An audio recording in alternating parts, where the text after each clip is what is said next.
Well, ladies and gentlemen, last podcast, Unit 9. There's only one unit left, Unit 10. So today we want to learn, I'm going to put two words together. Hope it doesn't bother you. Solution stoichiometry. That's right, solution stoichiometry. Say it, stoichiometry. We're going to do the math of solutions. So we've already done some with molarities, and we're going to kind of tie it together. So bear with me as we rock on. All right. So solution stoichiometry. Hey, screen, you should go forward. Solution stoichiometry. What in the world are we going to be learning about? All right. Here's the key.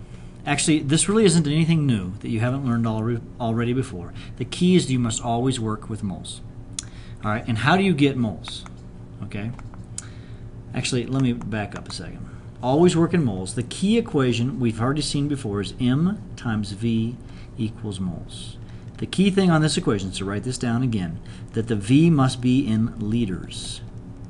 And M, of course, is the moles per liter. And actually, if you look at it, moles per liter times liters over 1, the liters cancel and you get moles. So when you're doing a solution stoichiometry problem, M times V equals moles is your key equation. All right, let's do an example. 50 milliliters of NaOH. Now, it's still a stoichiometry problem. So when you have a stoichiometry problem, what do you always start with? The balanced chemical equation. That's right, the balanced chemical equation. So I'm going to ignore the numbers for a moment. I'm going to write down the reaction. So NaOH reacts with excess magnesium chloride, MgCl2. How many grams of MgOH2 are formed? So I've told you one of the products, which is MgOH2. And then the other product would be the sodium is going to get together the chloride. Now warning, I see a lot of students, they'd write NaCl2. And that would be wrong, very, very wrong. Very, very, very wrong. How do you do this? It must be Na positive, chloride negative. So when you put these together from the charge game, it's just NaCl. Now that's an unbalanced equation. So to balance that equation, I would need to put, I got two chlorines here, so I'm going to have to put a 2 in front of this and a 2 in front of that. And these are 1s and 1s. Now, what do I know? I know that I have 50 milliliters. I'm going to write down what I know underneath what I know. I have 50 milliliters of the NaOH. So 50 milliliters. And it is 0.10 molar. And the question is, how many grams of the magnesium hydroxide are formed? We just have one step to do. So if I were to take M times V, all right, so if I do MV with this right here, so I take 0.10 molar times this, I'm going from here, times 0.050 liters. Now I just converted to liters in my head. I divided by 1,000. So I have my calculator here. So 0.1 times 0.05 gives me a pretty small number. This is 0.005 moles. Now moles of what? Moles of sodium hydroxide. So I say moles of NaOH over 1. Now it's just a stoichiometry problem. And then I'm going to say there are 2 moles of NaOH. Where did I get the 2? That's from right here, right? For every 1 mole of MgOH2. It's kind of a shorter stoichiometry actually, because I did this first step up here first. And now I just need to find the molar mass of MgOH2. Now MgOH is 24 plus oxygen, there's OH is 1670, 17 times 2. This is my calculator. This has a molar mass of 1 mole of MgOH2 to 58 grams of MgOH2. Notice I have no naked numbers here, right? So the moles of NaOH cancels, the moles of the magnesium hydroxide cancels, and so I'm going to take my 005 number divided by 2 times the 58, and I get 0.145 grams of MgOH2. And that's the answer. You see, the key is M times V equals moles. Let's do a second example. All right, I got HCl reacting with zinc. So let me start with a blank screen. So I've got HCl. Notice I don't bother with the numbers just yet. And that's going to make, what is that going to make? Well, this is a single replacement reaction, so the zinc is fighting for the chloride. He wins, so it's going to be ZnCl2. Now, how did I know it was 2? Again, it's the charge game. Zinc is +2 and chloride is -1. Plus, tricky on this, H2. Remember, he's diatomic. Hydrogen always exists as 2. To balance this, I'll need to put a 2 right here. Good? Now, let's take a look. I have 20 milliliters of 0.1 molar HCl. So HCl is 20 milliliters and 0.1 molar. Now, what's it asking me to find? What volume of hydrogen gas at STP? All right, so I'm going to put V at STP. So I can, with STP, I can use that 22.4 liters per mole number. All right, so this is simple stoichiometry. I do have to watch this, and then I have to do the M times V. So M is 0.1 molar times my volume, which will be 0.020 liters, right? So 0.1 times 0.02 is 0.002 moles of HCl. So if I do that 0.002, probably 0, an extra digit there, moles of HCl over 1.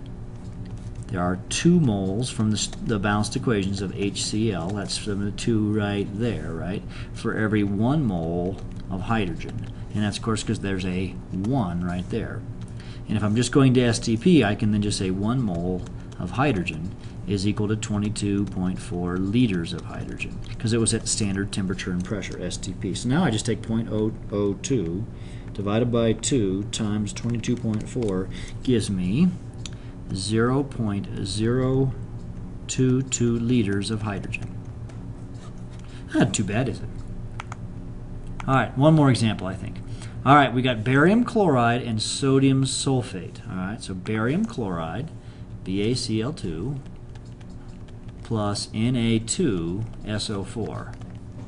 Now this is a double replacement reaction, so it's going to make BaSO4 plus NaCl. You got to play the charge game on this, because you need to get these sodiums. Play the game. Sodium still has a charge of 1, chloride -1, barium, as you recall, is +2, and sulfate is -2. Now to balance that, yeah, that's a balanced equation. Now what do I know here? I know I have 150 milliliters of 0.15, 150 milliliters, and it's 0.15 molar. All right. Now the sodium sulfate is 55.3, 55 milliliters, and 0.3 molar. Now wait a second. We have 2 different M's and V's, don't we? So this is a limiting reactant and solution stoichiometry problem. So I'll do M times V. So I'm going to just do that on my calculator. Now this 150 becomes 0.15. So it's actually 0.15. 0.15 times 0.15. So the number of moles here is 0.0225 moles. And I take M times V, that'll be 0.3 times 0.055, 0.3 times 0.055 gives me 0.0165 moles. And then you have a limiting reactant problem, and the question, if you recall, was what? Grams of precipitate are formed. Okay, which of these 2 is the precipitate? Well, you'd have to use your SAQ table, your solubility table, if you recall. Turns out when you look at that up, barium sulfate is soluble, and is solid, pardon me, and sodium chloride is aqueous, so the precipitate is the solid product. So the question mark is how many grams of the barium sulfate. And so it is a limiting reactant, so you would convert the barium chloride to the barium sulfate, and then the sodium sulfate to the barium sulfate, and the lowest one wins. However, we do have a bit of an advantage on this particular problem. We could save a shortcut. Now I want you to look at it carefully. What do you think that advantage is? That's right.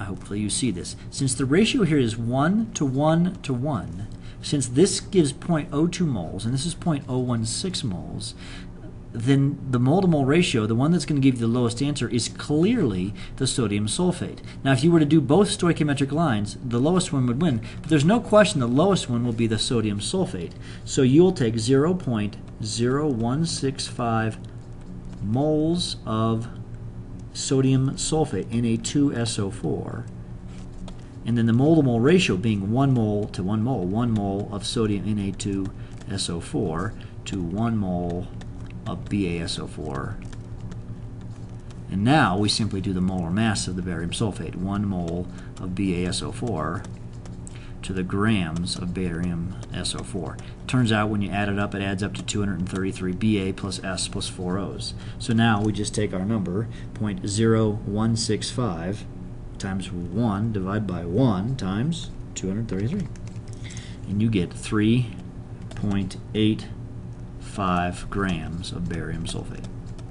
So it's a limiting reactant problem, but you could do a second stoichiometric line, but you would get a number larger than 3.8. I think on the worksheets you're going to have to do them both. It won't be quite so clear.